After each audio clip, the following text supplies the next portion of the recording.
అండి నేను మీ రామకృష్ణ నిహాన్ ఆస్ట్రో న్యూమరాల్స్ని ఈరోజు కాళీమఠ్ టెంపుల్ వచ్చానండి. ఇది రుద్రప్రయాగ్ జిల్లా, మరి ఉత్తరాఖండ్ రాష్ట్రంలో ఉంది. ఇక్కడ మీరు చూస్తున్నటువంటి కాళీమఠ్ టెంపుల్ అమ్మవారు అనుగ్రహం అనేది కూడా ప్రతి ఒక్కరి మీద ఉండాలి. అదేవిధంగా తులారాశిలో జన్మించినటువంటి వారికి తప్పకుండా మంచి టైం అనేది కూడా స్టార్ట్ అయిందండి. అదేవిధంగా ఎస్ అనే అక్షరంతో పేరు మొదలయ్యేటువంటి వారు కానీ, ఆర్ అనే అక్షరంతో పేరు మొదలయ్యేటువంటి వారికి కానీ ఈ 2025వ సంవత్సరం నుండి అద్భుతమైనటువంటి ఫలితాలు వాళ్ళు చూడబోతున్నారు. మీకున్నటువంటి కష్టాలన్నీ కూడా తీరబోతున్నాయి.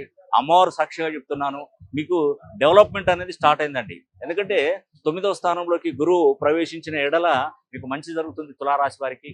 అదేవిధంగా ఎస్ అనే అక్షరాన్ని కూడా ఆర్ అనే అక్షరంతో పేరు మొదలైన వారికి కూడా మీకు మంచి జరగబోతుందండి.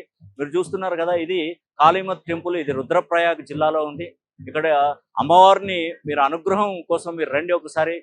మనకు ఈ చార్ధామ్ యాత్రలో భాగంగా ఈ యొక్క కాళీమఠ్ ఆలయాన్ని సందర్శించుకోండి. మీకున్న కోరికలు ఏదైనా ఉంటే కోరుకోండి, తప్పకుండా అమ్మవారు అనుగ్రహం కురిపిస్తుంది.